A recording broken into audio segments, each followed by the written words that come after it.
मैं लोकतंत्र के चौथे स्तंभ के माध्यम से मैं सवाल करूंगा टाटा मैनेजमेंट से कि ललित दास कौन है? Who is Lalit Das? What is his ability?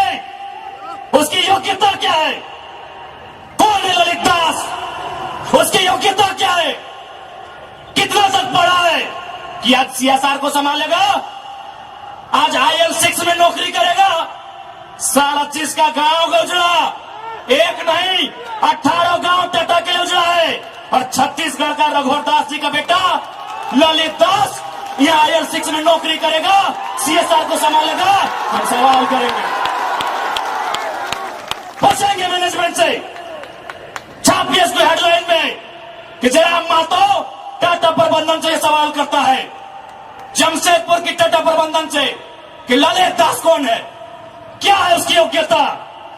बाहर बात अच्छा मजाक बना के रख दी है, कत्ल होगा हमारा, लहू बहेगा हमारा, हमारी लहू से स्वर्णरेखा की नदी लाल होगी, हमारी लहू से दामोदर की नदी लाल होगी, और ललित दास माला माल होगा।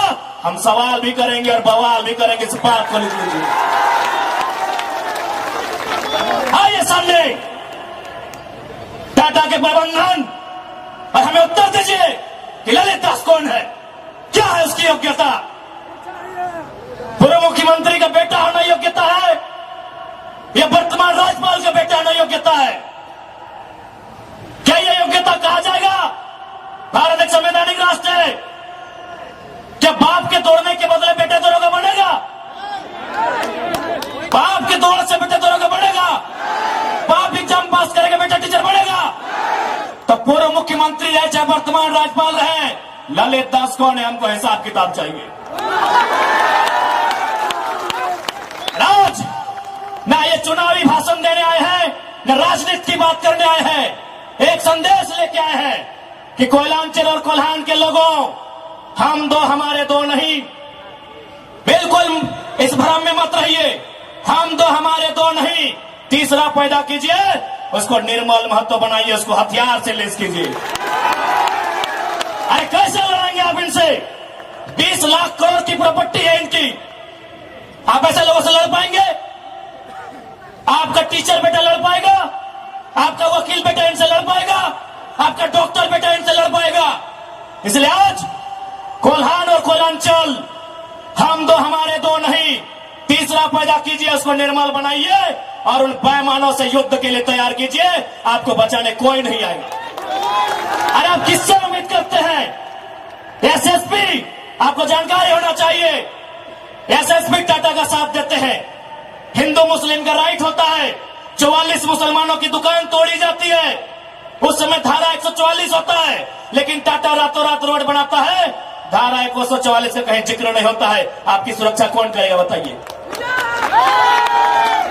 कौन करेगा आपकी सुरक्षा? ये हम आप बताइए हमें, कौन करेगा आपकी सुरक्षा? आज ये डोबो का वीडियो की सीओ, कोई डोबो का सीओ है, पहले मैं कहना चाहूंगा यहाँ बहुत सारे पुलिसकर्मी हैं जो ईमानदार हैं, उनको नमस्कार है।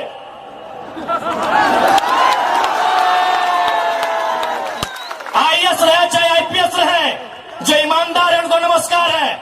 अगर कंपनी में भी ईमानदार लोग हैं तो ईमानदार है, उनको नमस्कार है। लेकिन सुनने में आया है कि डोबो का सीओ 20,000 रुपया प्रति एकड़ अपने बाप का जमीन मोटेशन करवाने के नाम पे मांगता है। ऐसे सीओ को जो डोबो का सुनने में आया है, उसको तोहमोने में लेकर डुबा दीजिए। इस बात को हम चिन्ह ठोक के कहेंगे। उसका बाप का जमीन है क्या? 20,000 नहीं, 20 पैसा नहीं मिलेगा, 20 पैसा नहीं मिलेगा। वीडियो का बाप का जमीन है, सीओ का बाप का जमीन है क्या? लेकिन आपके बाप का दादा का ये जमीन है, ये 4000 साल से हम ये खेती बाड़ी करते हैं, ये हमारा प्रमाण है। अरे आप तो दुनिया के वैज्ञानिक मान रहे हैं कि सबसे पहला इंसान सिंहभूम से निकला था। आप गर्व कीजिए अपने इतिहास पर, आप गर्व कीजिए अपने इतिहास पर। ये हम नहीं कह रहे हैं, ये दुनिया की रिसर्च की टीम कह रही है कि जब दुनिया जल में था और जल से जो मिट्टी का कण पहले बाहर आया था और सिंहभूम का इलाका था, ये दुनिया की रिसर्च टीम कह रही है। यानी ये जमीन हमारी है, ये भूमि हमारी है। और आज यहाँ हम बेगाने बन के बैठे हैं, आज यहाँ हम दर बदर की ठोकरें खा रहे हैं, आज हमारे यहाँ कत्ल किया जा रहा है और एकदम साल दर साल किया जा रहा है। 77 में, 87 में, 97 में, 7 में एकदम कंटिन्यूली हमारा कत्ल किया जा रहा है। और आज हम हाथ धर के बैठे हैं। आज हम कहना चाहेंगे, आज बिल्कुल अगर हम होते निर्मल दा के समय, यदि हम होते सुनील दा के समय, कसम से आंख से आंसू नहीं बहाते, कसम से आंख से आंसू नहीं बहाते। उनकी मौत के साथ साथ और 100 लोगों को मरने के लिए तैयार करते और आंख से आंसू नहीं उनको नदी में बहाते जो उनकी मौत का कारण बने थे। हमने आंख से आंसू बहाया, हमने अनाथों जैसा अनुभव किया कि हमारे लीडर चले गए। अब रोने का समय नहीं है, अब बिलखने का समय नहीं है, इंतकाम का समय है। क्योंकि आने वाला 20 साल बाद आने वाली पीढ़ी ना वो निर्मल दा को पढ़ने का समय जुटा पाएगी, ना वो बिरसा मुंडा को पढ़ने का समय जुटा पाएगी, ना वो शेख भिखारी को पढ़ने का समय जुटा पाएगी। आने वाली पीढ़ी सवाल भी नहीं कर पाएगी। इसलिए आज आपको अपने हर एक घर से, हर एक परिवार से एक एक औलाद को, चाहे बेटा या बेटी रहे, एक एक औलाद को फौलाद बनाना होगा। ये आज मैं कोलान वासियों को कहना चाहूंगा।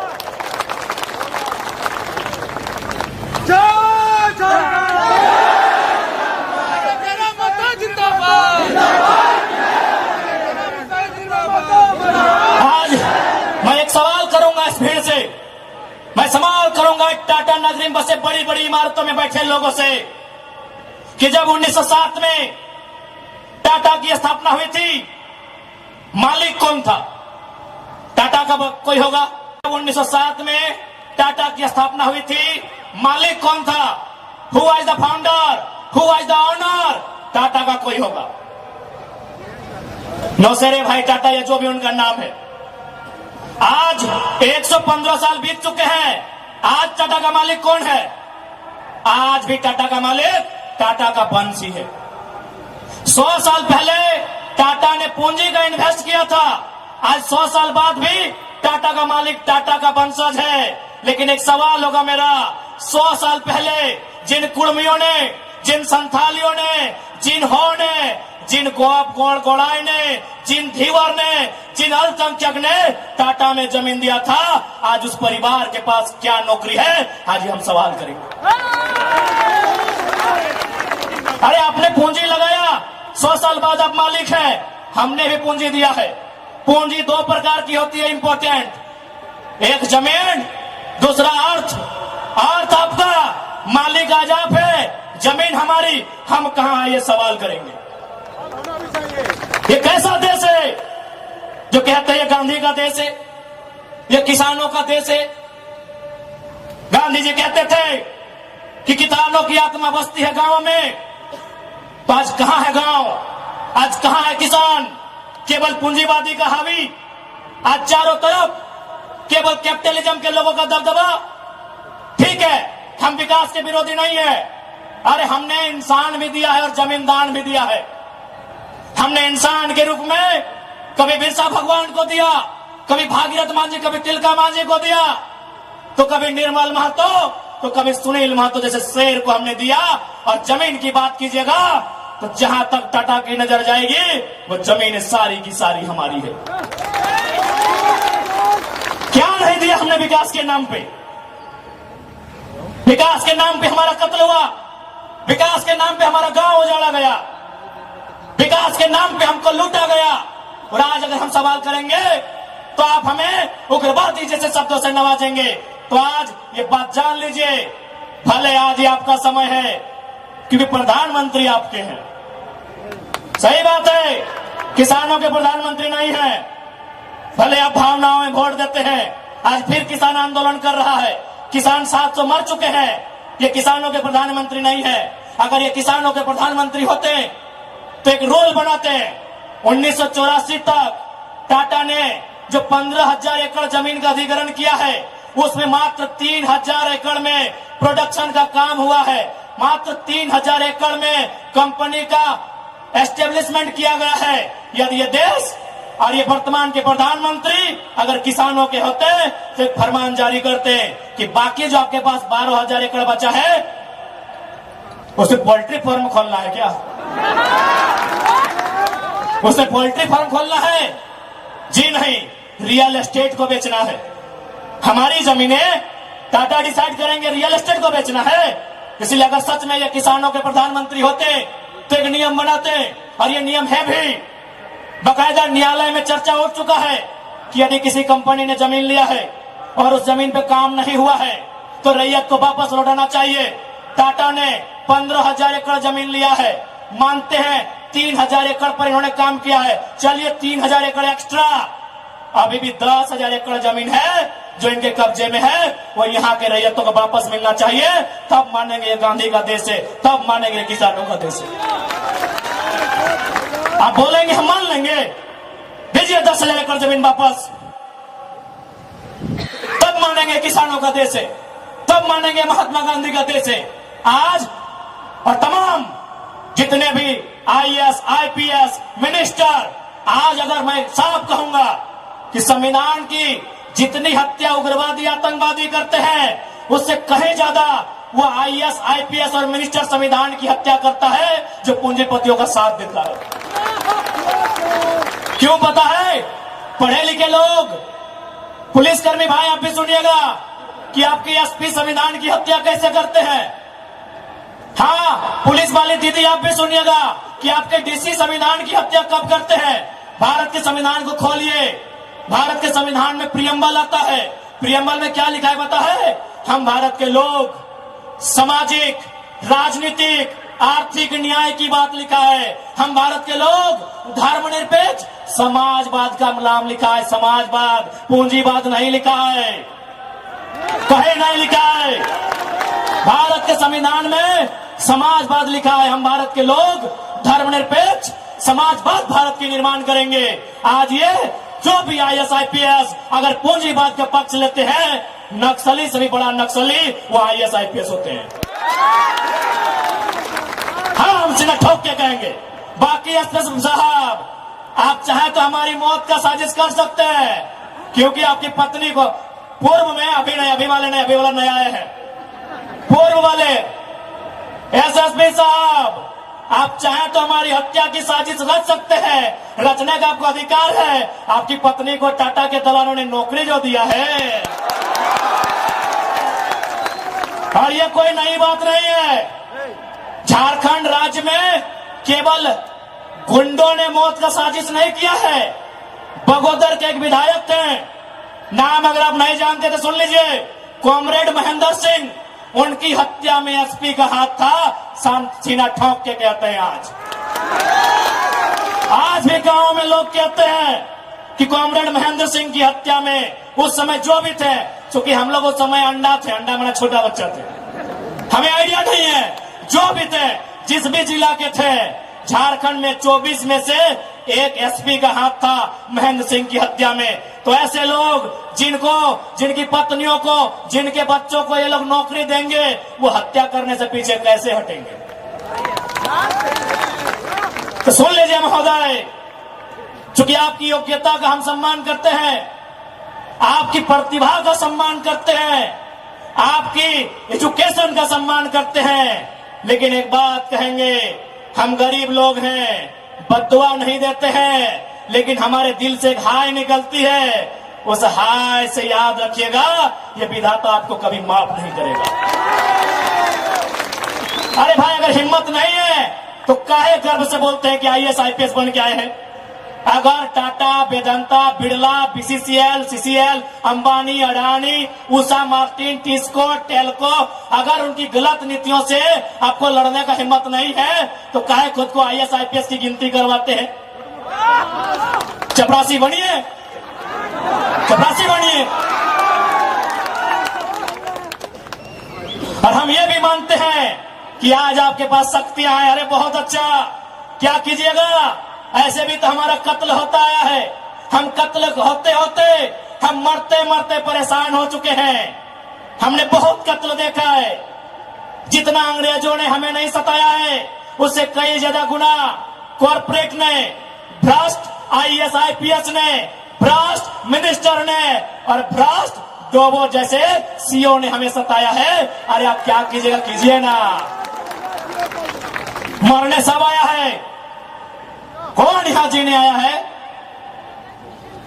610 ट्रिलियन वर्ग किलोमीटर सूरज। हमारे साथ अगर हमारी सभा को सुनिएगा तब कुछ जनरल नॉलेज भी बढ़ा देंगे।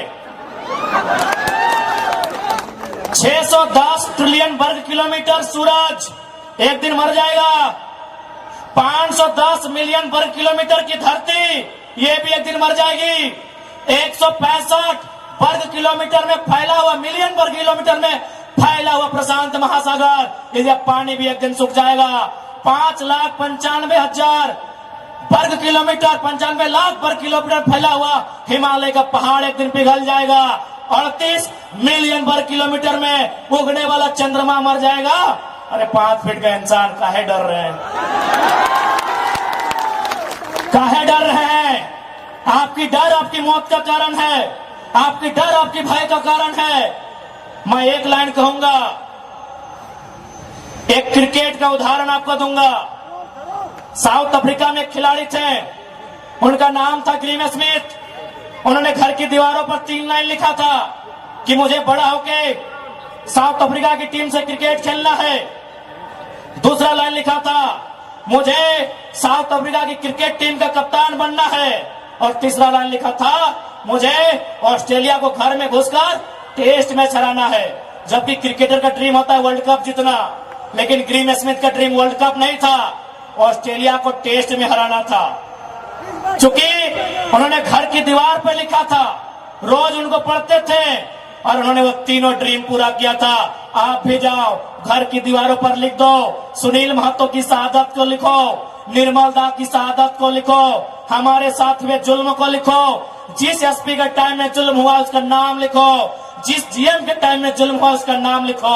और अपनी पीढ़ी से बोलना, आज ना सही, आज वक्त उनका है, जिस दिन वक्त हमारा होगा हम भी उनकी आने वाली पीढ़ी से बदला लेंगे। जाओ अपने घर की दीवारों पर लिखो, जाओ शोषित लोग, वंचित लोग अपने घर की दीवारों पर लिखो। हाँ, आज समय इनका है, आज ये बड़ी बड़ी इमारतें इनका समय है। लेकिन याद रखिएगा, सिकंदर भी 33 साल की उम्र में झाल बजाकर लौट गया था। बड़े बड़े 30 मारखास जहां से लौट गए। इसलिए मैं तमाम लोहा नगरी में जितने पदाधिकारी हैं, जितने मिनिस्टर हैं, मैं एक संदेश देना चाहूंगा, पाप का भागी मत बनिए। पाप किसी के बाप का नहीं होता है। कंपनियों की दलाली मत कीजिए, रैयत के साथ इंसाफ कीजिए। ये मैं तमाम प्रशासनिक लोगों से निवेदन करना चाहूंगा।